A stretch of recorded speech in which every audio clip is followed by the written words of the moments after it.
Queridos amigos y hermanos, un gusto poderles saludar en el nombre de Cristo Jesús.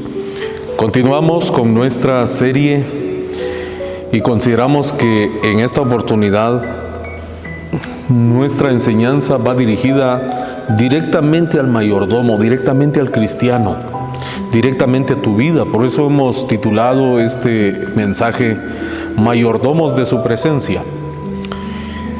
Vamos a ir a la palabra del Señor, pero antes los quiero invitar a que inclinemos el rostro. Vamos a orarle al Señor para el estudio de su palabra. Padre, te damos gracias en esta hora, porque cuando estudiamos tu palabra nos damos cuenta de la necesidad de buscarte, porque tú nos enseñas, porque tú, Señor, tienes palabras de vida eterna para tus hijos. Te rogamos tu bendición y que tu Santo Espíritu nos dé claridad, nos dé bendición a la hora de leer tu palabra. Te lo pedimos en el nombre de Jesús. Amén. Amén. Vamos a ir al libro de Éxodo, capítulo 25, y vamos a ver dos versículos 8 y 9. Y harán un santuario para mí y habitaré en medio de ellos, conforme a todo lo que yo te muestre, el diseño del tabernáculo y el diseño de todos sus utensilios, así lo haréis. A mí me llama la atención cómo es que Dios quiere habitar con los israelitas, porque este pasaje que hemos leído le da una orden a los israelitas y le dicen: me van a hacer un lugar, me van a hacer un santuario, porque yo quiero habitar con ustedes. Dios es extraordinario. Si nosotros leemos el libro de Primera de Reyes, capítulo 8, versículo 27, ahí vamos a encontrar que Dios dice que los cielos no pueden contener a Dios. Y aquí menciona 2 o 3 veces la palabra cielos. No podrían los cielos contener a ese Dios del universo, jamás. Ahora, la pregunta es, si ese Dios, que es tan inmenso, tan maravilloso, quiere vivir entre los seres humanos, ¿por qué lo quiere hacer? Aquí hay una cosa bien interesante. A veces cuando nosotros hablamos de que Cristo quiere vivir en nuestra vida, de que Dios nos hace partícipes de su gracia, a veces no lo valoramos. Pero realmente cuando hablamos de mayordomía, que es un tema tan especial en la vida, estamos diciendo no que nosotros vamos a colaborar con Dios, porque algunos piensan que la esencia de la mayordomía es que yo doy, la esencia de la mayordomía es que yo aporto, la esencia de la mayordomía es que yo saco mi dinero y lo pongo en las manos de Dios. Esa no es la esencia de la mayordomía. La esencia consiste en que Dios nos hace participantes, en que Dios quiere que nos involucremos en esa obra. Y mira qué interesante que un Dios que es universal, un Dios que es poderoso, un Dios que tiene las virtudes más elevadas, que tiene las cualidades más grandes que se pueden mencionar, esté diciendo: yo te quiero involucrar en mi obra, yo quiero que tú seas depositario de mi gracia. Cuando Dios está diciendo: te voy a dar mi gracia, tú vas a ser depositario de mi gracia, ese es un privilegio. Y resulta que Dios hace el llamado. Y aquí vamos a entender por lo menos 3 dimensiones de la mayordomía. En primer lugar, vamos a ver que Dios nos da el privilegio de ser llamados. Dios desea habitar en medio de nosotros. La iniciativa divina nos pide que construyamos, que administremos, pero Él no lo hace porque no tenga las cosas, no tenga los recursos. Cuando Dios dice: ustedes me van a hacer este proyecto, cuando Dios dice: ustedes van a colaborar conmigo, no significa que Dios necesite nuestro apoyo, porque Salmo 50:10 dice: porque mía es toda bestia del bosque y los millares de animales en los collados. Sin embargo, a pesar de que Él es el dueño de todas las cosas, Él decide que nosotros colaboremos con Él. Es un honor inmerecido. Cuando Dios dice: ustedes van a colaborar conmigo, es un honor que el ser humano no merece. ¿De dónde venían los israelitas? Cuando Dios les dice: háganme un santuario. Los israelitas venían de la esclavitud, venían del desierto, venían de una vida triste, miserable, habían estado esclavos. Pero en medio de toda esa fragilidad, en medio de todos esos problemas, Dios les da la dignidad de ser los constructores de su santuario, los constructores de su morada. Miren qué extraordinario es. Y a veces nosotros pensamos que cuando Dios nos toma en cuenta pareciera que nos está poniendo una carga. Pero la mayordomía no es una carga que Dios impone para quitarnos la libertad. Más bien es el honor más alto que tenemos, que concede a sus hijos al hacernos administradores de su gracia. Por eso hoy no importa cómo estemos, no importa si has perdido la esperanza, no importa si has estado en miseria, no importa si has estado con dolor, no importa si has tenido pruebas en el camino, Dios nos está invitando a que seamos participantes del privilegio de tener la gracia de Él en nuestra vida. Él nos está diciendo, es tiempo que lo adoremos, es tiempo de tener paz en medio de la tormenta. Y qué interesante, porque ahora Dios hace un llamado, ahora Dios hace una invitación, y los israelitas no desperdiciaron la oportunidad, porque el ser humano no debe dejar pasar las oportunidades de Dios. Cuando Dios te llama, cuando Dios te invita, cuando Dios te da una oportunidad, cuando Dios te dice que te involucres, inmediatamente comienza a hacer lo que Dios te pide y vas a tener paz en tu corazón, porque hay un mensaje de esperanza cuando Dios te llama, hay un mensaje de paz cuando Dios te invita. Ahora la pregunta es, ¿qué hicieron los israelitas cuando escucharon que Dios les dijo, me van a hacer un santuario? Y Dios ya había dado las instrucciones, Dios ya había dicho qué era lo que tenían que hacer. ¿Qué dijeron los israelitas? Los israelitas no se echaron atrás. A mí me llama la atención que hubo una respuesta del corazón de los israelitas, y esa es la segunda dimensión. Primero, Dios te llama. Segundo, hay una respuesta del corazón, una entrega voluntaria y una entrega que debe ser con gozo. La generosidad debe ser sin reservas.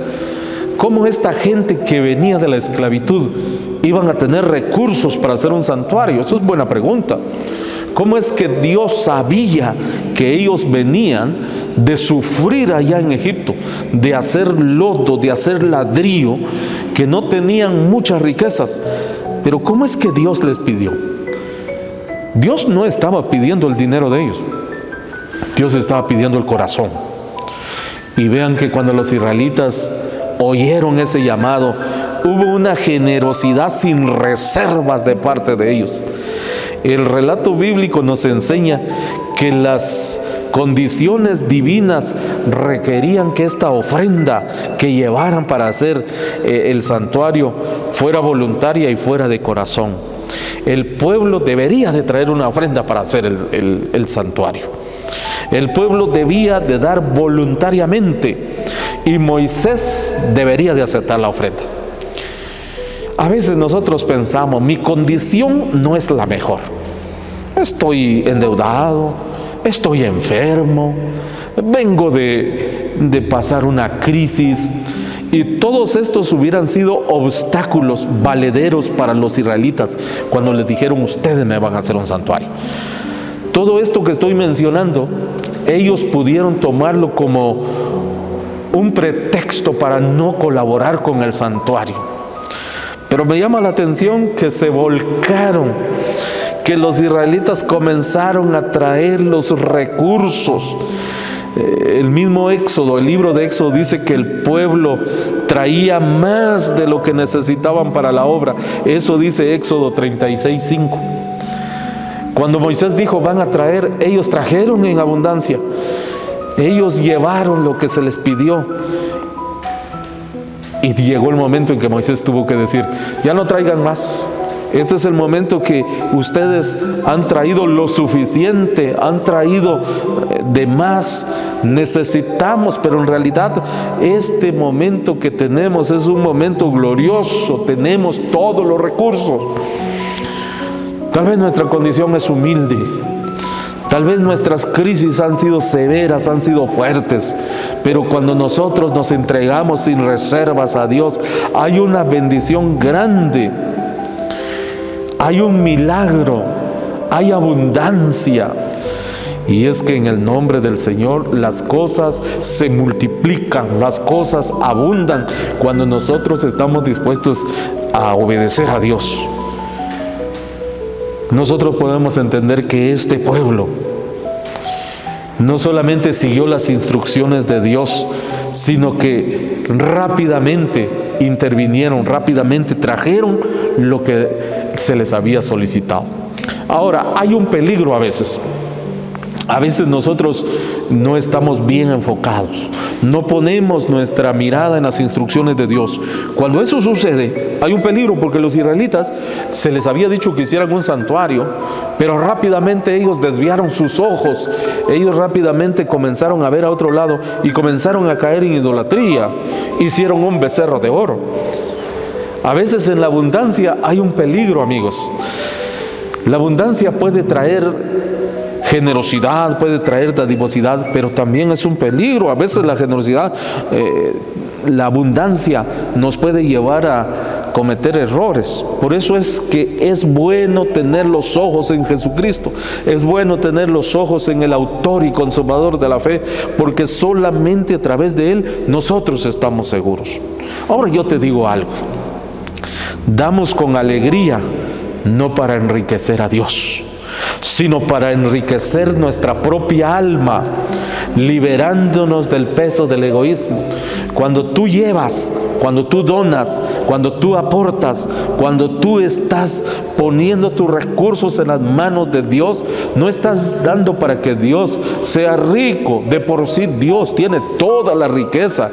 ¿Sabes que Salmo 24:1 dice: de Jehová es la tierra y su plenitud, el mundo y los que en él habitan? Tú no estás dando para enriquecer a Dios, tú estás dando para enriquecer tu alma, tú estás dando para que aprendas a depender de Dios. Los israelitas venían de la esclavitud, venían de allá donde batían lodo, venían de donde no existían mayores oportunidades para triunfar. Sin embargo, estaban mirando la mano poderosa de Dios, estaban sintiendo las bendiciones del Señor, y eso es muy importante. Ellos necesitaban aprender a depender completamente de Dios. Pregunto, ¿tú dependes de Dios en realidad? ¿Qué pasa cuando estamos en crisis? ¿Qué pasa cuando estamos pasando por un asunto de salud que tal vez se vuelve crítico? ¿Cómo te sientes frente a los desafíos de la vida? ¿Has empezado a depender completamente de Dios o necesitas enriquecer tu alma? Porque si necesitas enriquecer tu alma, es el momento para que busques al Señor y para que digas: yo también me uno a ese llamado del Señor. Yo también quiero dar con generosidad. Yo también quiero que mi alma prospere, que tenga paz. Yo también necesito depender de ese Dios y de la fuente inagotable de su amor.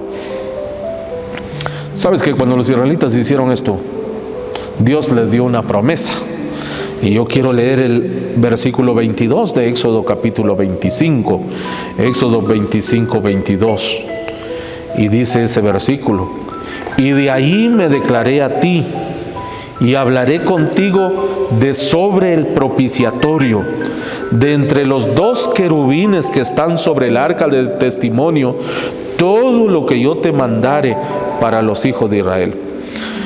Cuando Dios miró que el pueblo vino, que el pueblo se acercó, que el pueblo se volcó para dar, y se dio cuenta que realmente ellos querían ser depositarios de la presencia de Dios, cuando ellos aceptaron la presencia de Dios en medio del pueblo, entonces Dios les dijo: ustedes me van a hacer un santuario, pero ahí en ese santuario va a haber un mueble, y ese mueble va a tener un lugar que se llama propiciatorio, y desde allí yo me voy a manifestar. Lo que Dios estaba diciendo a los israelitas es: si ustedes se involucran, Si ustedes aceptan mi presencia, desde allí yo voy a estar con ustedes siempre. Desde allí yo los voy a dirigir. Desde allí yo los voy a proteger. Esa es la promesa de la presencia de Dios. Y ese es el ancla de nuestra esperanza. Mira, una vida donde Dios no está es una vida vacía.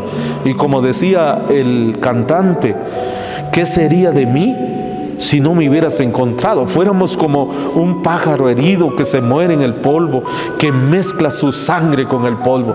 Cuando Dios no está en una vida, la vida se torna amarga, triste, dolorosa. Cuando Dios no está en medio del pueblo, cuando Dios no está en un corazón humano, cuando las familias rechazan la presencia de Dios, cuando no deciden buscar a Dios de todo corazón, la gente sufre más de la cuenta. Pero hay un Dios que nos quiere acompañar siempre.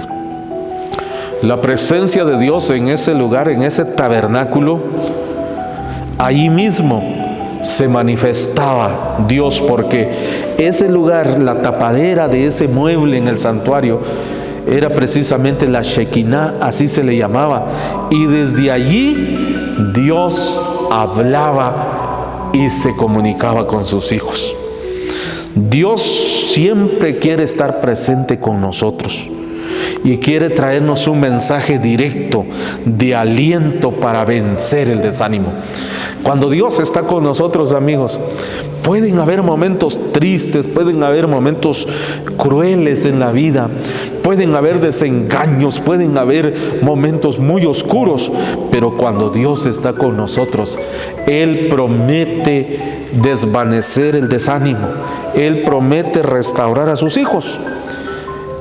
Y yo quiero recordarte lo que dice Isaías 41:10 en esta oportunidad. Isaías 41:10 dice: no temas porque yo estoy contigo. No desmayes porque yo soy tu Dios que te esfuerzo.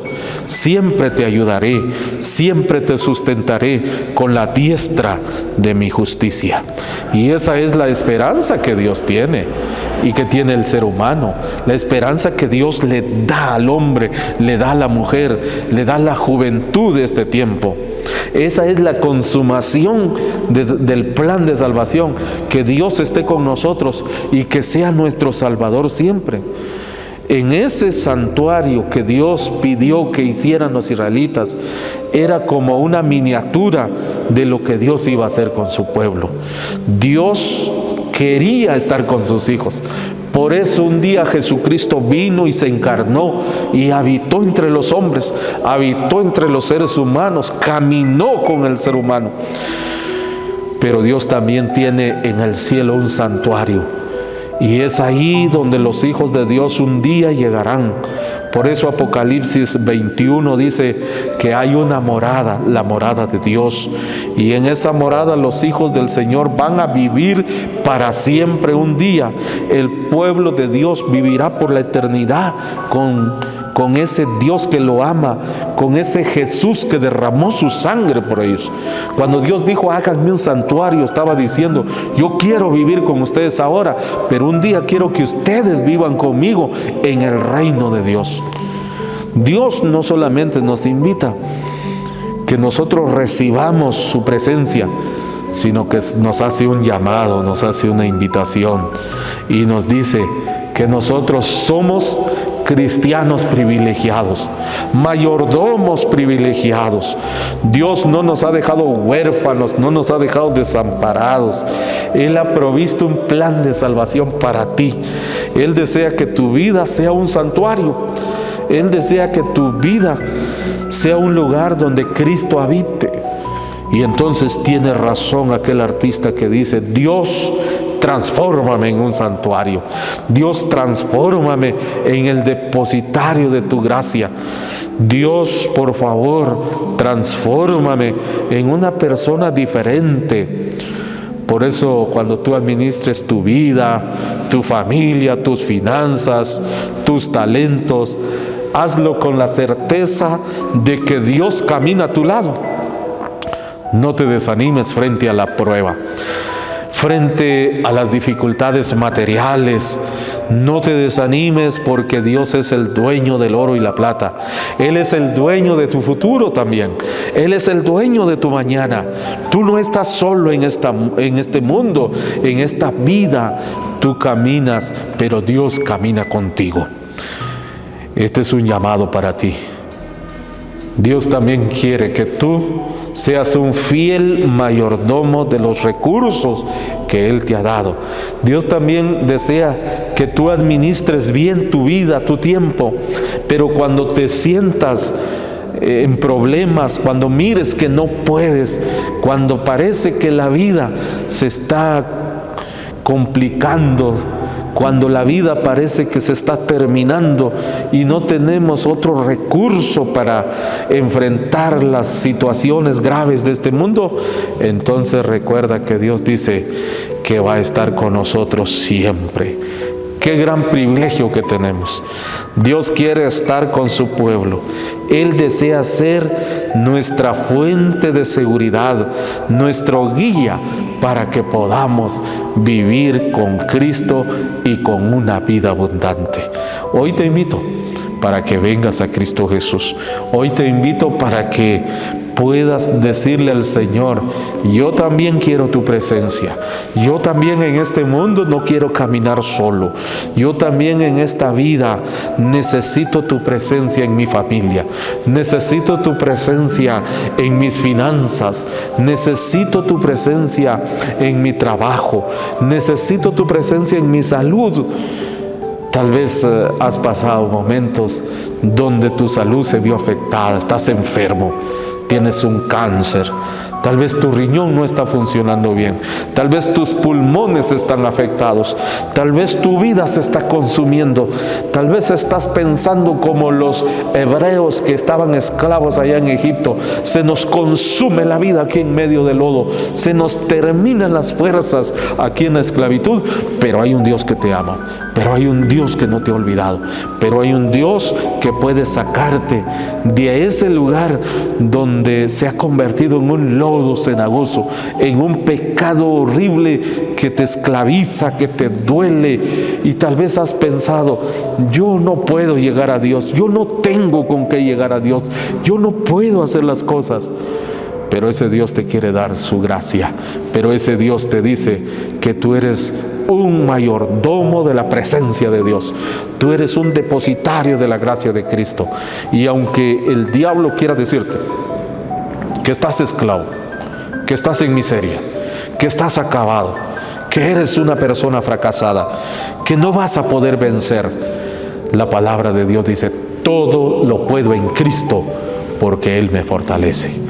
Así que en esta oportunidad yo te invito a ser un mayordomo también de la gracia de Cristo, a ser un mayordomo de la presencia de Dios en tu vida.